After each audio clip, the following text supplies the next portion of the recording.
Hello and Merry Christmas to you if you happen to be listening to this episode on the day that it goes out. And if you're not listening to this episode on the day it goes out, thank goodness we made it through Christmas and we don't have to worry about that for another 12 months. I am realizing now as I say this that you're probably someone who loves Christmas and you're sad that it's over, in which case, I'm sorry. I think that's the right response. Anyway, Lost Spaces is having a few weeks break over the holiday period, but I didn't want to leave you high and dry with no new podcasts to listen to. So over the next few weeks, I will be sharing episodes from other podcasts that I happen to have been a guest on this year. I feel like I've overcomplicated that sentence. Hang on. I'm sharing episodes of interviews that I've had on other people's shows. No, this isn't making it clear. Anyway, I think you know what I mean. It is a chance to continue hearing my dulcet tones over the next... Honestly, what does dulcet actually even mean? And do you use it to describe anything other than tones? That's not really the point here, is it? Anyway, it's a chance to just keep hearing my voice. I'm not really making that very appealing. Anyway, to kick us off, this week I am sharing an episode from Gender Identity Weekly, which is a show hosted by Amethysta Herrick, who joined Lost Spaces all the way back in March of 2024. I recently hopped on her show to have a chat about gender and identity and weeks. Well, we didn't really talk about weeks, but we talked about gender and we talked about identity. I love this conversation, and in particular, I remember we talked about the two sides of the identity coin and how having access to all of this information from the internet is amazing because it helps us to really understand and dig deep into our identities and understanding ourselves. But on the other side of that coin, it can be a little limiting if we're too rigid and bound to what we've chosen to identify ourselves as. I'm not sure if I've explained that very well, so I'll let the conversation do the talking, but it is something that I've continued to think about as the weeks have gone on. Oh, and before we jump into it, have you ever heard of whole talks? Yes, you heard me right. I used the word whole talks. Well, if you are curious about what this word might mean and to which hole I might be referring, oh, you already know based on that giggle, don't you? Anyway, if you want to know more about this, then make sure you subscribe to Queer Word, my weekly newsletter, by this Friday. Queer Word is a cheeky 5-minute read where I share a different queer word, break down what it means, and then give you examples of how to use that particular word in a sentence. And this week, we are diving into the whole talk. I amuse myself. That's what's most important, I think. Anyway, if you are interested in this and you want to find out more, I will share the link to sign up in the show notes for this episode. Right, that is it for me this week. Hope you have had, will have, are going to have, did have an amazing Christmas, and I will see you back here next week.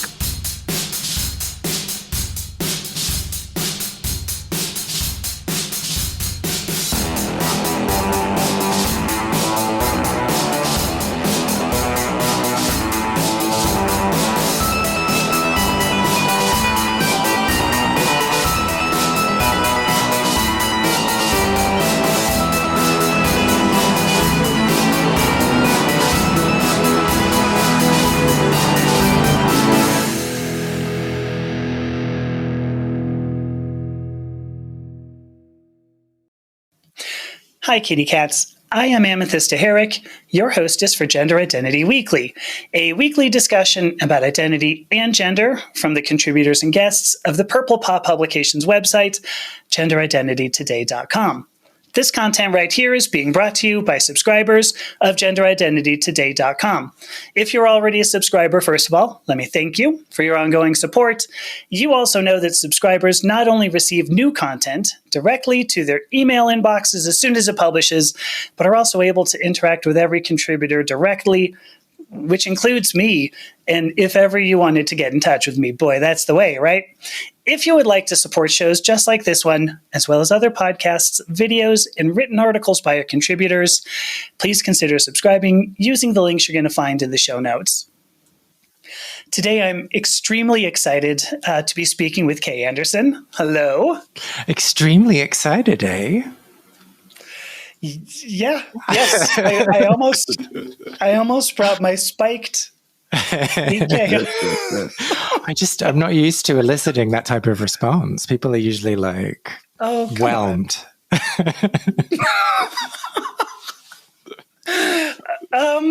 I don't know. Let me finish the introduction. Okay, sorry. Carry on. So Kay is a podcaster. He is the host of the Lost Spaces podcast.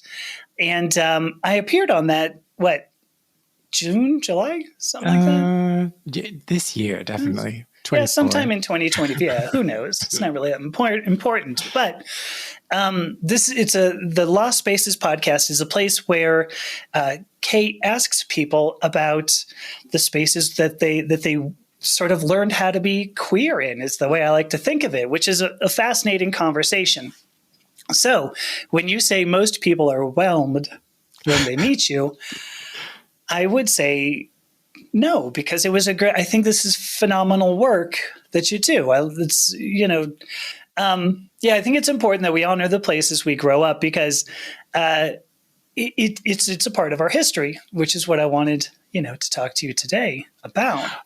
Oh, yes. And I was being facetious, so sorry that I keep carrying on about this, people being whelmed about me, but that's the work. That's not me. Me as an individual whelming. All right. Just let me have this. Well, yes, you've got it. So let's start with. I want to start with sort of the younger years, the early years. I know. So something must have sparked your interest in twist. Apparently, I've turned into Elmer Fudd. Something must have sparked an interest in the history of our community. What was it when you were younger that made you want to do something like this, to preserve the history and to find it and preserve it? Oh, and trace that back to like a very young me. Is that the question? If you can. Yeah, let's hear it. Well, I don't know if I can. I think, so there's kind of two elements to the podcast, right? There is what you've mentioned in that it's preserving these lost spaces. But more than that, I think anyway, it's about identity, and it's about finding out what makes people tick, and how interactions with physical spaces, interactions with human beings, interactions with ideas shape their identity. And so sometimes conversations are not really about the space at all, although we use that as the jumping off point for every conversation. But it's more about how someone came to be who they are. And so if we're going to focus on that, if we're going to talk about how I became interested in people, this is really naff, right? But I grew up in a family, like a nuclear family. There were 3 kids, 2 parents. My mum's sister was eternally single, was unlucky in love, and let everyone know about it. Was not happy to be in that position, and was going on dates, hating men, yada, yada, yada. Hopefully that paints the picture. And when I was 3 or 4, I was her favorite, and would just used to sit and listen to her complain. I was her therapist at that time. And At 3? At 3, yeah. Just like, I just perfected the interested, quizzical face and the nod, you know. And I remember my mum just being like, "Yeah, you are going to be a psychiatrist when you grow up. That's it, because you're so like fascinated by people, and you're so interested in their stories, and you're so like there to give advice and to give support." And I didn't end up being a psychiatrist, didn't end up becoming a therapist, but I have maintained that interest in humanity and why we're driven to do the things we do and become the people that we become. And I think that's what at the core the show is. It's me asking lots of intrusive questions to people who thought they were coming to talk about a building. I mentioned this right at the very beginning, before we started recording. Does the physical space make a difference, do you think? I think so, yeah. I think that it situates you in a time. It situates you in a place in your life. And I think using that as the jumping off point allows me to ask questions in a way that's different to any other questions that people would be asked about themselves. Sure. Does that, because in my opinion, at least in my experience on your program, I went back, well, many years. I don't even know at this point, many years, 30 years, to a place when I was in graduate school. And it was, I mean, as you said, it was like a jumping off point for where have I gone since then? And I think I thought about things that I really had not considered for, well, 30 years. Do you think that's important for all of us to be able to do? Do we have a tendency to forget who we are, to lose who we are, if we don't look back occasionally? Not exactly. So my opinion on this is that we all develop stories about ourselves, and those stories become practiced, rehearsed, wrote, like embedded in who we are. And right. They're usually fairly similar. And like, when I came out, when I did this, when I did this. And so the conversations that I'm having with people are kind of forcing them to approach those narratives about themselves from a different angle. And that kind of unlocks certain things. I sound like I'm overly intellectualizing the conversations today. They are just conversations about people and identity and like who they've become. So I was sorry if I'm making it sound much more highfalutin than it should be. No. Highfalutin. Just come off the range? What was roping doggies? No, yeah. I mean, I don't. I always sit down in the conversation and treat every conversation like a new thing and go in the direction that it goes in, which is what I think is the wonderful gift about the show. But sitting here and examining it. Yes, I think it does unlock different things. Yes, I think it does put people in a different mindset and give people a different appreciation of their own stories that they've been telling themselves and others for years. But that's not the intention, I suppose, is what I'm trying to say. Sure. Because I think this also, how do I want to put it? I think it gives us a different perspective on the community as well, the community that was around us at the time and how we've evolved into it or how it has evolved around us, I guess both. So I find that fascinating too, the idea that it's not just us. We're also describing everything around us, our social environment at the same time. Yeah, and definitely picking up on that word community. I have a funny relationship with that term, with that with that as a concept. But I think in lots of the conversations, not all of the conversations are about people's like first queer space, but a lot of them are. And in those conversations, it's so interesting to find out people's expectations of what engaging with and belonging to a community would be, and then what it actually was in reality, and how that's painful sometimes to reconcile those two things. To reconcile their expectations with the reality? Yeah. And I mean, if we're getting into oversharing territory, I'll gladly gallop forward.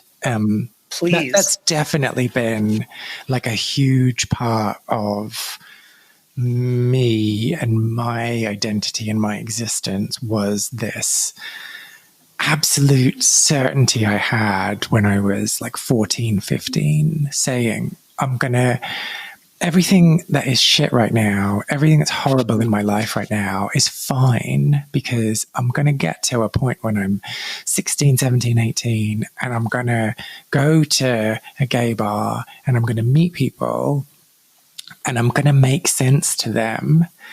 And I'm going to like get to start being who I am and live the life that I want to live. And that isn't what happened. That is nowhere close to what happened. And for many years, it was like, oh God, I don't actually make sense to anyone. What the hell? What a ripoff. So you said you had an interesting relationship with the word community. Is that it? That some of your expectations were dashed?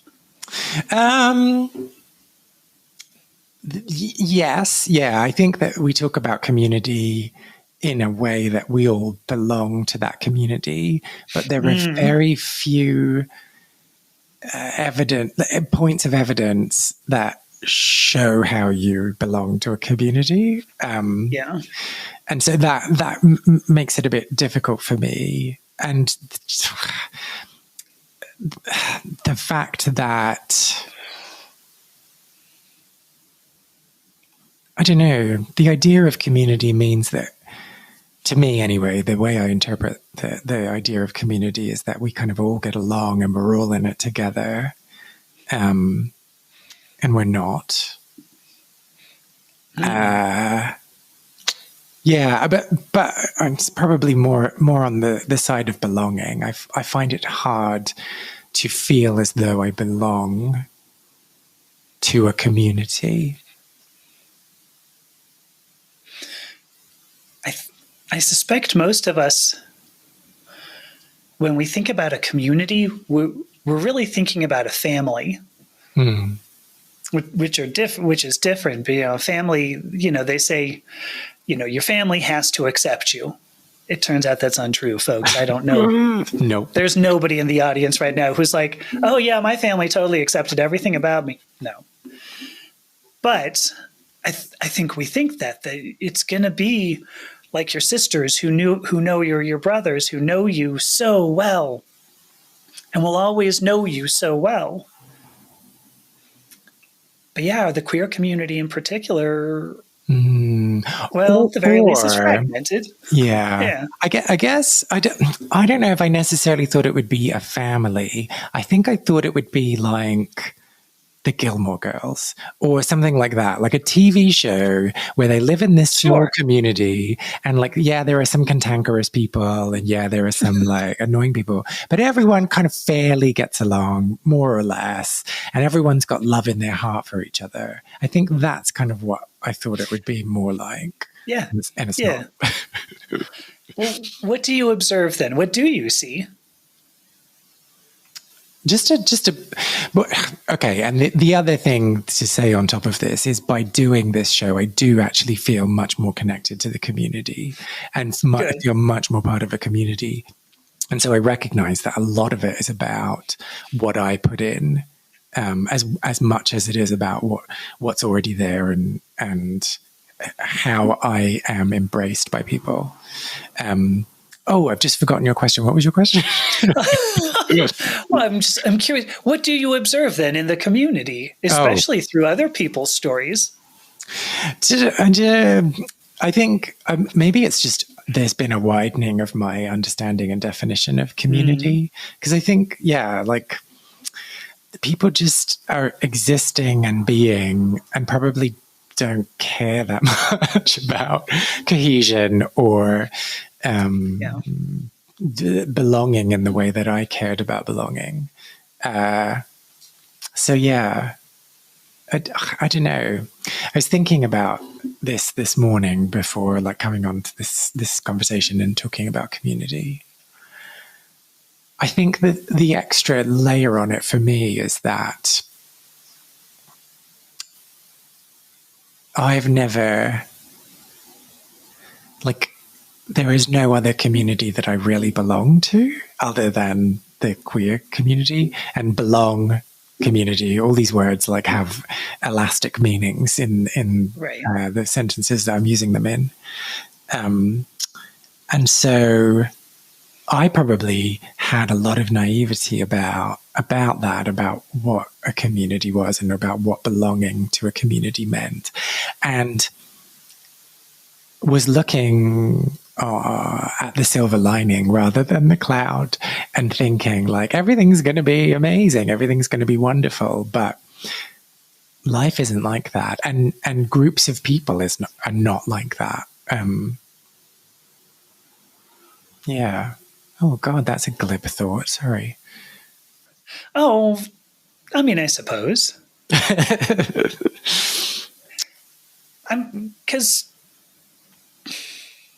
I don't know.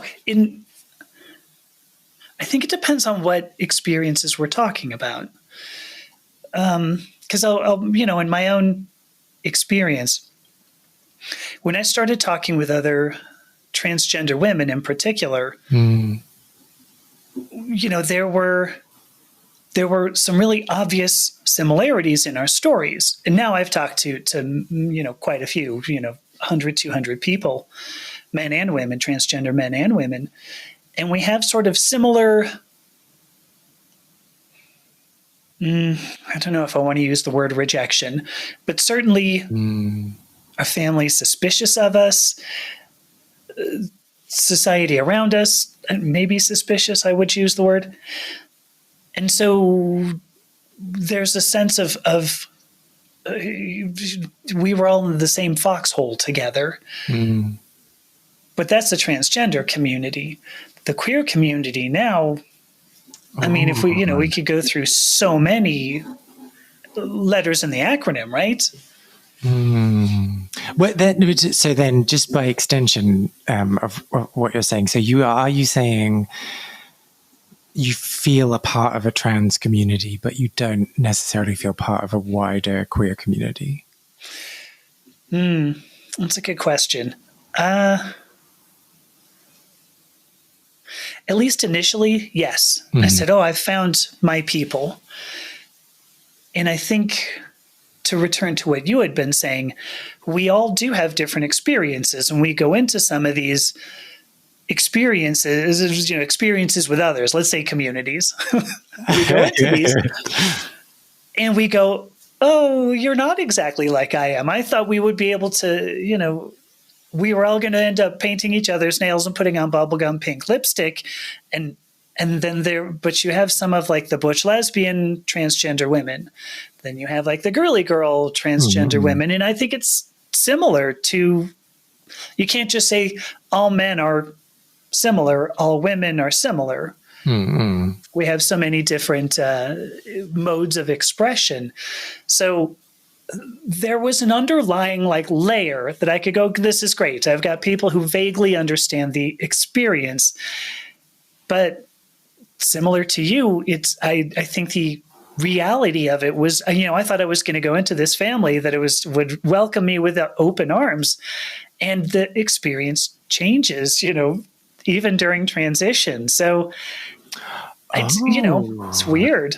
Oh, even during transition, are you saying that the way that people interact with you changes as you change? Yes, within the community. Oh, wow. Yeah. there's a weird, I don't want to go, I won't go too deeply into this. This is your story. Oh, sorry. But turning the it tables. seems, right. But it seems there's like this, there's like if you had a number line, okay, there's a section in there where you get well accepted by the transgender community. When you say to yourself, "Oh, am I trans enough?" When you're asking that question, nobody gives a good goddamn about you. They're like, whatever. When you figure it out, come and talk to us. When you start transitioning, you're looking kind of awkward and you're realizing just how difficult this is going to be, the community adores you. When you start getting some confidence, maybe even if you pass, the community likes you less. And so there's this small section in between. But and this is in your experience. Have you corroborated this experience with other people? Yes. Oh, wow. That was the weird thing. When I started losing friends, I asked other people, I was like, what the hell happened? And they're like, this is what happens. You come in, they love you, then they hate you, and you get out, How fascinating. Do you have a working theory behind that? Not one that's very kind. Because my only theory is that it's easy. How do I want to put this? Particularly with the discrimination that the transgender community faces, we love to. We appreciate being able to discriminate against other people. And if you have an underdoggy part of if you're already the underdog, you find somebody underdoggier against whom you can discriminate. And so having the people who have yet to experience being the underdog, it's easy to exclude them. But like I've been told, and hopefully this doesn't come out sounding arrogant, I've been told that I'm now outside the transgender experience because for the most part where I go, I pass vocally and physically. So I have had people tell me I don't understand what it's like to be transgender anymore. I finished everything, so it's not hard on me anymore. Wait, wow. Say that again? No. That was just me being like, wow. Yeah. What the hell? And so, I mean, this is part of what I think is so interesting about our community is that we go, oh, we are, solidarity. We're all going to care for each other. And then we have moments where we just go, get the fuck out. Yeah. I don't understand it entirely. No. Yeah, it's strange. It's a strange. Okay, so I'm just going to come clean now. I watch really bad television. Okay. I was watching Drag Race España, and there was this super interesting. I mean, it was just like they didn't scratch enough into the conversation, but there was the start of a super interesting conversation where two of the contestants were saying to a third contestant, sorry, you are like masculine and physically attractive, so you can't possibly know what it's like to be us. You're not really a drag queen. And it was just like, I'm pretty sure they are a drag queen because they're on this show and they're a contestant on this show wearing drag. Like, I mean, I think that's enough of a prereq. But yeah, it was this big conversation about like, we get abused in the street, we suffer, and you like probably don't. Like they just made that assumption. Right. You probably don't. Right. Therefore, you don't deserve this as much as we do. And like, I mean, there's so many problems with that argument, but also just really fascinating, just really interesting to think about. And I'm sure there have been times in my life where I've felt some sort of way about someone taking up space in somewhere where I feel that they shouldn't. So like, I'm not going to be like super critical of those people, but nah, fuck it, I am. They were just like, just this incredibly condescending, weird, like, you're not on the inside, you're on the outside, you don't deserve this, you don't deserve this. And it's just like, well, who are you to say? Why do you feel like you have that authority? Ugh.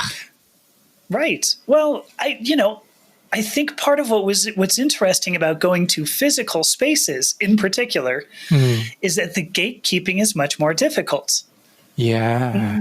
I'm not saying it doesn't happen. We know this. You just relayed a conversation of people sitting right and looking at each other.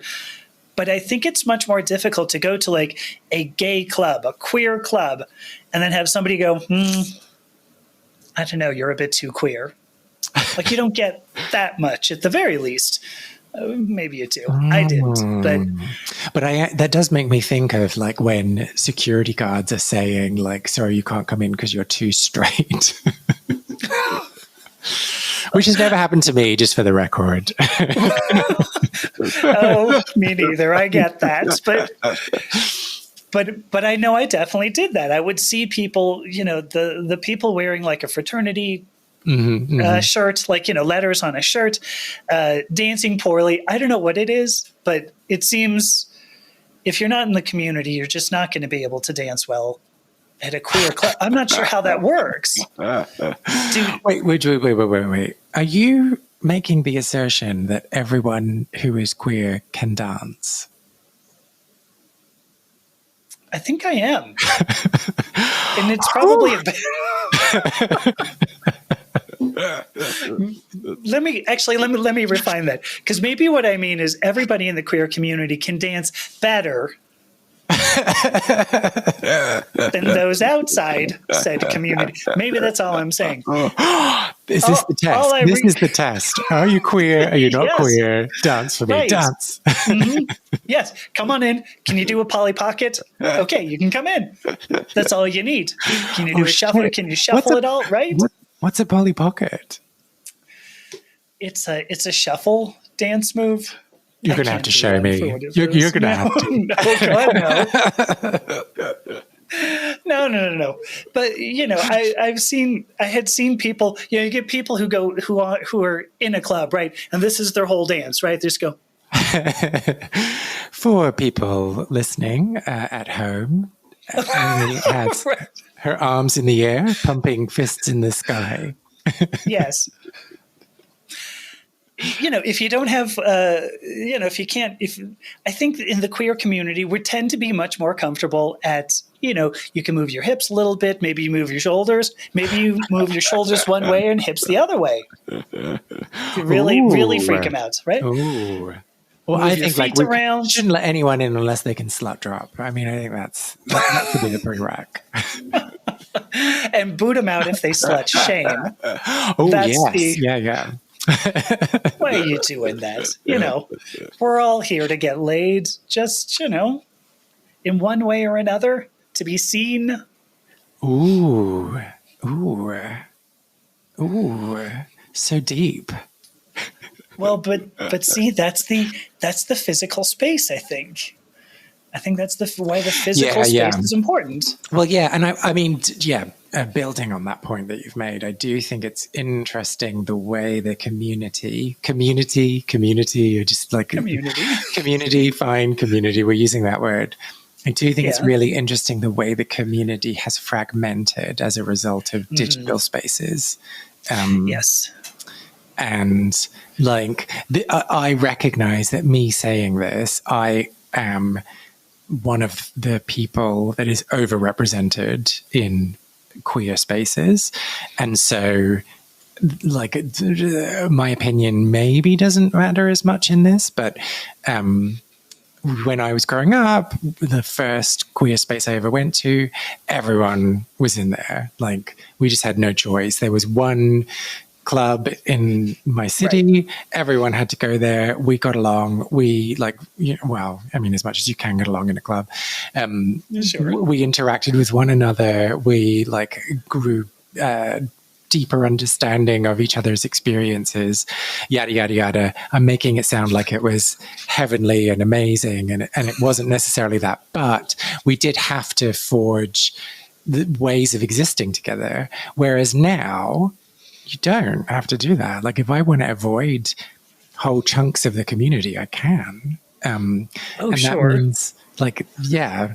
I mean, and this is something about wider society. This isn't specific to the queer community, but we can just like isolate ourselves and put ourselves in these echo chambers, which I just don't think is serving anyone. No, agreed. Maybe in the short term, it serves people.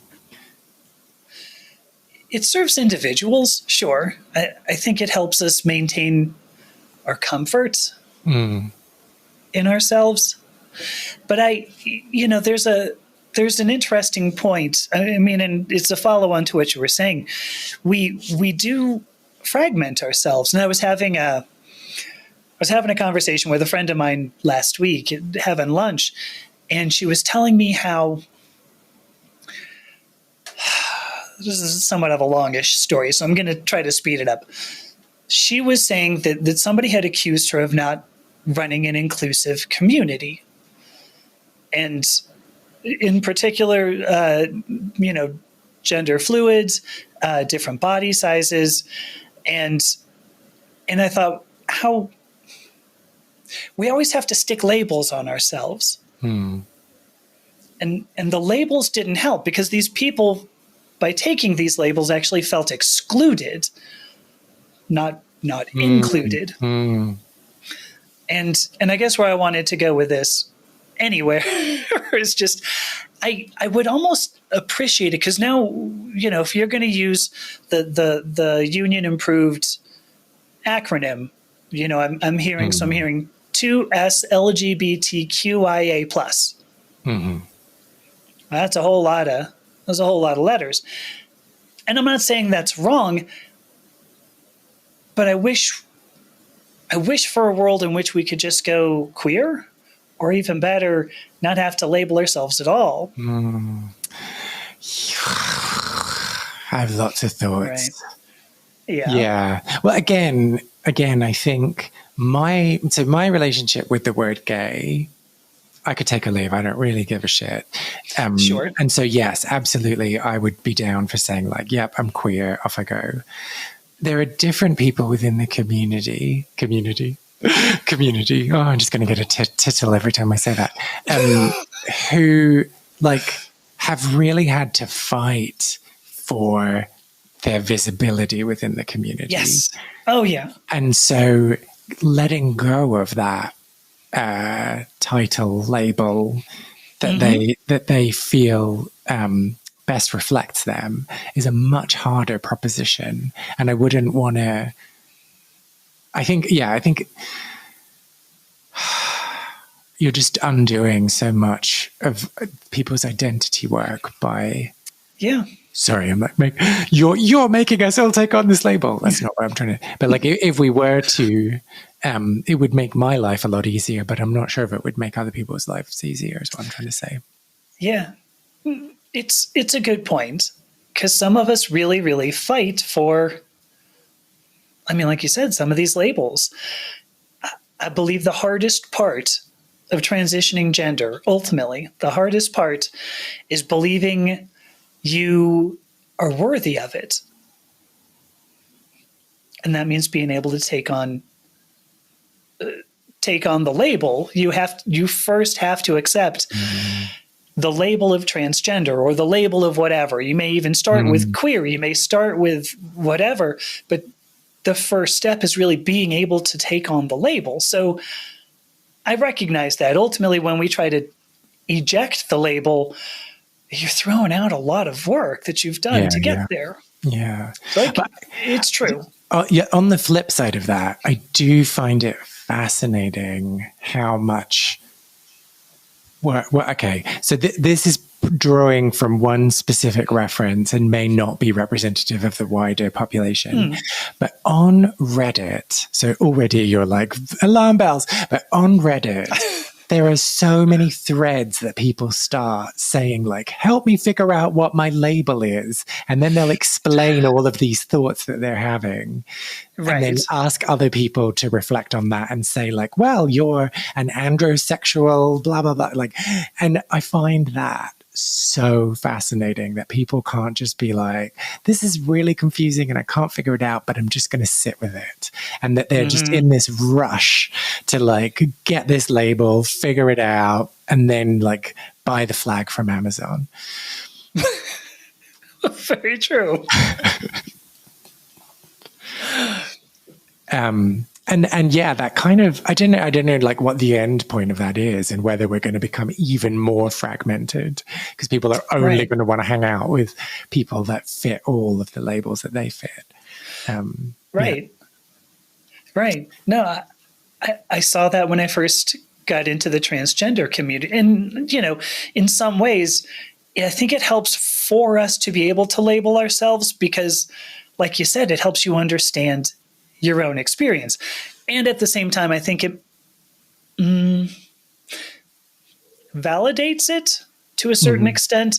If you can put a label on something, you don't just go, "Ooh, I'm weird." Yeah. Yeah. And for that matter, you don't have people in the queer community going, "Whoa, you're weird." You know, that's important too. I'm not sure if it stops that from happening, to be honest. Good point. Actually, probably true. But it's a sense of validation, affirmation. I think is probably the better word to use there. So I think it helps us, and it helps us explain ourselves to others. But you end up with like this checklist of sorts. And I noticed I would go into transgender spaces, you know, however you want to put that. And I would meet somebody and I go, "Oh, tell me about yourself." And it was exactly like that. Well, I'm this and this and this and demisexual, half calf, decaf with a twist of lemon kind of thing. And I go, I don't. But tell me about yourself now. Yeah. Because you're not a group of labels. You're a human. And so, like, who are you? So I don't know. It's a weird. At what point do you go, I identify with these, and then it turns into, this is my identity? Yeah, because the other extreme of that, and I think about like when I was growing up and all the men with internalized homophobia who were like, well, yeah, I'm gay, but I don't let it define me. Let's not talk about it. I've got like nothing to talk about. And it's like, well, right. Like it kind of is a really important part of who you are. And like, yes, maybe it's not like the most important thing, but don't pretend it doesn't exist as well. Right.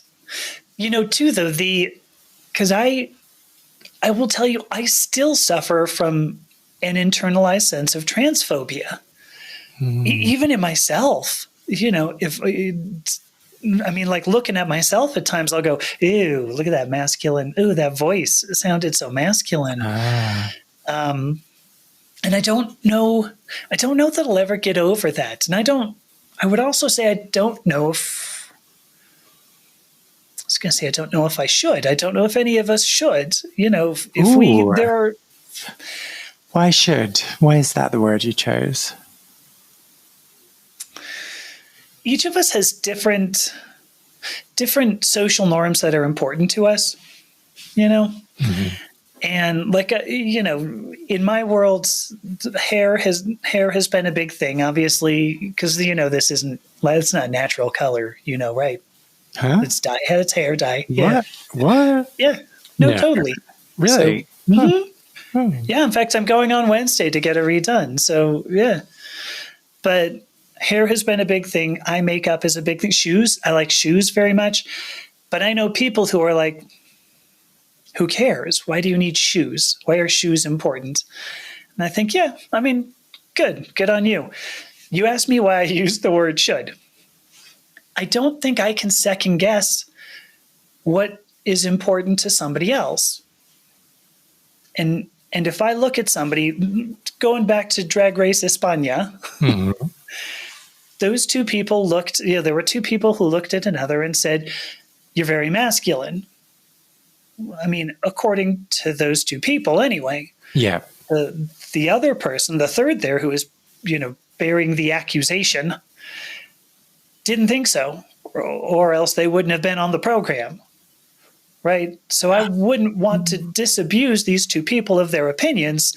And at the same time, they were trying to do that to this third. So go ahead. I'm finished. Oh, I think I'm losing the thread here. So why should you then feel like that? Why should you hold on to that internalized transphobia? Oh, I'm not saying that you should hold on to it. I'm saying that I don't know if it's ever important for us to drop it, because some of those things make us who we are. And I guess, at the end of the day, there's no definition of transgender that you go, okay, we've got a bunch of boxes that I can check. Mm-hmm. And sorry, for those of you in the UK, boxes I can tick. I want to be inclusive. I don't want somebody to come back and say, you are not checkbox action inclusive. And I don't want that to happen.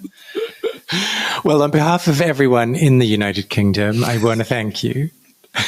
You're so welcome. I don't even know what I was saying. Oh, I guess it's just each of us has different opinions, and like the word transgender, the word gay, these don't have strict definitions. I know we want to do that, but I think that's part of what being able to go to a club and experience the range of each of those letters is so important. You get on the internet and you have somebody who says, I want 6 different acronyms so that I can buy the flag from Amazon. No. Who are you? Figure out who you are. Like you said, sit with it. So, I don't know. Did that explain that better? Why I'm saying, I don't think it's necessarily important that we getting rid of all internalized phobias tends to mean that we have to come up with a good definition, a strict definition, a definition that encompasses everybody. And when we do that, I think what we do is just continue to make the acronym bigger. We come up with new words to continue to fragment. And that fragmentation, I don't think helps our cause at all, personally. Yeah, I don't know if I'm 100%, if I 100% understand what it is you're trying to say. It is making me think of like, what purpose does my internalized queerphobia serve in my life? And I guess it does have some positive aspects and elements to it. Like it deepens my humanity. It makes me more empathetic. It prevents me from being the white cisgender man who takes up all the space. There you go. So, I mean, there are some positives to it. But yeah, I don't know. Like, can I imagine a life where I'm not constantly, that's an oversell, but I'm not admonishing myself and I'm not second guessing myself because of my queerness? Yeah. Yes. That would be great. Like, imagine what that would be. But then at the same time, would I be as driven to prove everyone wrong? It's a great point, because I think there's so much of who we are. Even when we were talking earlier, so much of who we are is driven by, you said proving people wrong. Certainly proving yourself as a person. And I don't know. That's a good question. One of the examples I've got, though, and I don't know why it is British gay men. It seems to be the case, but British gay men. Really? I know. But I don't know what it is, but when I will talk about, on podcasts, whatever, talk about being transgender. And for some obscure reason, British gay men, usually older too. I don't know, older British gay men. So you fall out of that category. I'm thinking 60 plus. 60 plus. Oh, thank you. Yeah. For not calling me older. No. It was, what are you, like 22, right? 22? Oh, yeah. Yeah, sure. About that. Yeah. Okay. But they come after me and they go, hey, we worked really hard for like marriage equality. We worked really hard not to appear weird in society. And if we include you in our community, we're suddenly weird again. And that F's everything up. We need to, this is why they want to push me out. They go, you're mucking it up. We fixed everything and now you're mucking it back up. Now I disagree, but I'm going to stop talking to Yeah, and alongside that, there are the people who are very vehemently against the use of the word queer, which I find fascinating. Yes. And they're like, well, because that was used as a slur against me, so how dare you reclaim it? And it's like, well, yeah, like, okay, maybe it's a bit weird and maybe it's uncomfortable, but like, I don't think you get to choose. Is that exactly why? Yeah. That's the reason why you want to reclaim it, because it was a slur.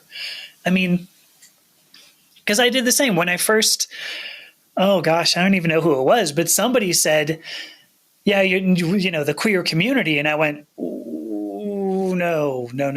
Growing up in Los Angeles, that was really, really bad. But don't say that. And then sooner or later, I don't know if I embraced it. I'm not sure what word I want to use, but I realized how encompassing and, for lack of a better word, inclusive. It was like, look, we're all this. And I don't have to care, are you a gay, androsexual, everything that you said, how many boxes do you tick? See? Check. Mm-hmm. What are all the boxes? I can just go, hey, we're in the same community. And I think there's value to that. We lose to a certain extent a personal identity. We lose a sense of specialness, I guess is the word I'd use. But we do gain the ability to represent ourselves as a whole. Well, okay, so follow-up question. There's so many ways we could take this conversation. So sorry if I'm like taking us in the wrong direction. Nope. Do you think so? There are also some people who are like, you can either be gay or you can be queer, but you can't be both, which I find like fascinating. Because I will just like switch, like, depending on which term is most relevant, I will use that one in the moment. And don't feel like, oh no, I'm like selling out this community by using this word at this time. Like, I just feel like this is just language that I'm using like, that has slightly different definitions, but not hugely different definitions to me anyway. I think we're that. You didn't ask the question, but I'm going to take a guess. Did I not ask the question? Oh, sorry. So what do you think? What do you think? Yeah, there you go.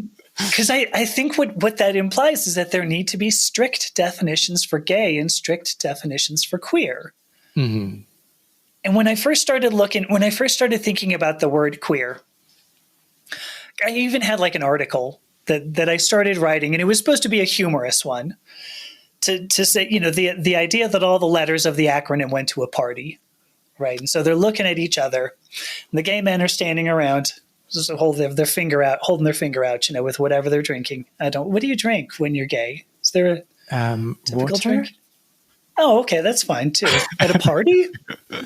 Well, what day of the week is it? Ooh, let's say it's a Friday. Yeah, so definitely water. Mm-hmm. Okay. I was hoping that was going to get really good, and you just went back to the same. Well, it's carbonated water. Is that like bubbles? Okay. Yeah. Soda water. Okay. That's cool. Umbrella in it, maybe a maraschino cherry. Would you have those? I would totally do that. Yeah. Mm-hmm. Yeah.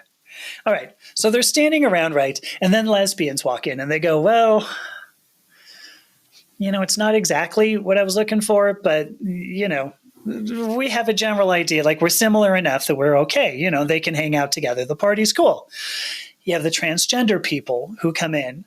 And then both the lesbians and the gays kind of look and go, I don't really get it. Because really, this was just about me. I just like girls or I just like boys. You're kind of blurring a line here, and I'm not sure how to accept this. Bisexual people walk in, and everybody kind of looks at them and goes, are you supposed to be at this party? Because, like, you like anything, that's really weird. We're all three kind of, then they can band together a little bit. But then you have then Q walks in, okay? And Q is just like, look, I put on different nail polish. I'm wearing a pink top. And is there a monocle involved? You're probably a monocle, yeah. I think so. But then you've got LGBT looking at them going, so it's a fashion statement? Whoop-de shit. Like, do something, anything, right? You throw I in. I walks in and goes, okay, this is the only thing I got here is like genetics. So I'm just going to fuck off. I'm going to go to the place down the street because all of you are giving me a weird look. So this just kind of keeps going. I can see, what was the point of this little story? How gays ruin everything. No. It was when you have to make strict definitions, like my point was when I first started thinking about queer, it just seemed like a fashion statement. I'm going to wear a pink top and some nail polish. Other than that, I'm completely normal. On Friday night, I go out and I don't drink soda water. I might have a man like a Shirley Temple and, instead. I'm like, who cares? Go home. That's not. But the more I think about it, the more I go, well, if you allow queer to encompass everything, like the better, right? Because we don't need strict definitions. Because if you do, somebody always gets left out. I don't care. I don't care what community it is, Okay, but how did we get here? People. I have no. Oh, gays. People who reject gay. People who don't like the word queer. People who are coming for you because you're upsetting their harmonious rights that they think they've acquired all on their own. Right. Yeah, I don't know. And I don't know what the best way of having those conversations and challenging that is, because the really easy thing to do is say, fuck off, old person. Yeah, cool, you might have struggled, but you have no idea what's going on now. You're out of touch, bugger off. But I don't think that really helps anyone. No. It's tempting though, right? It's tempting. So I don't know how to have that conversation and to bridge that gap and to make some of that discomfort, to address some of that discomfort. I suppose it's not up to me whether that discomfort goes away or not. True. But yeah, it feels sometimes those conversations can't get off the starting block because the interactions that I'm having are, I reject that word, I hate that word, I'm not interested. And I think this all comes full circle to exactly what you talk about, because people went into these spaces and had different reality than their expectations. Did I say that? They go into these spaces. I don't really know what I said. I wasn't even listening to myself. That's a problem. But people go into these spaces and have experiences that differ from their expectations. They expect they're going to be part of this big community, and they're not. But that's why you said your podcast is more about identity and not the places, because we have to pluck ourselves out of that community and find that identity on our own. That's the value of your podcast, is to show.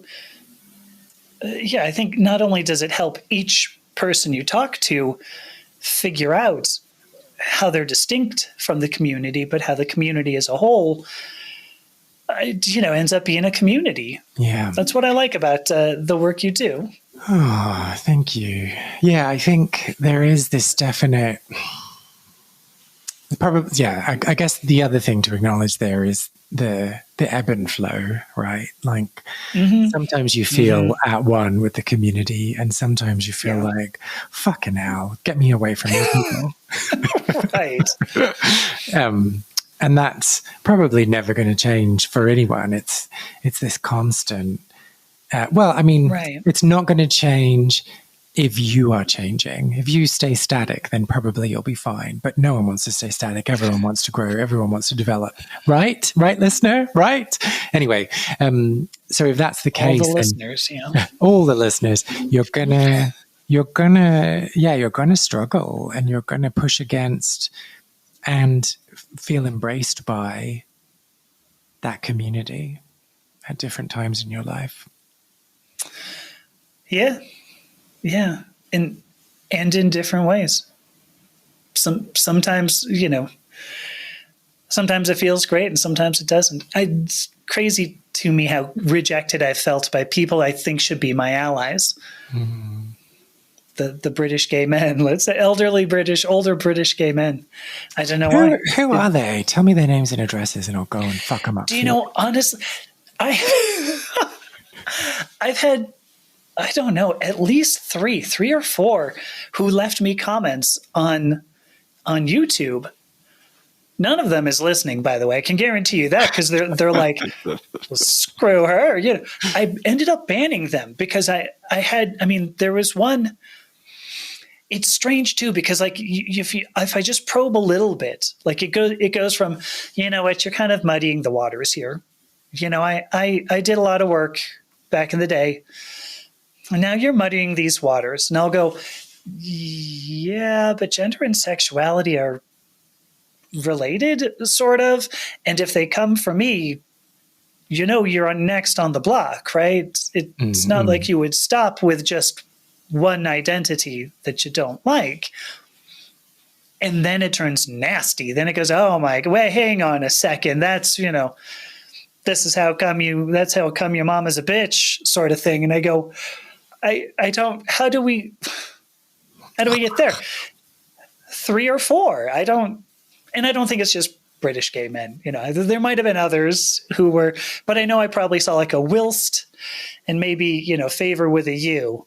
And that's how I'm making my determination. Yeah.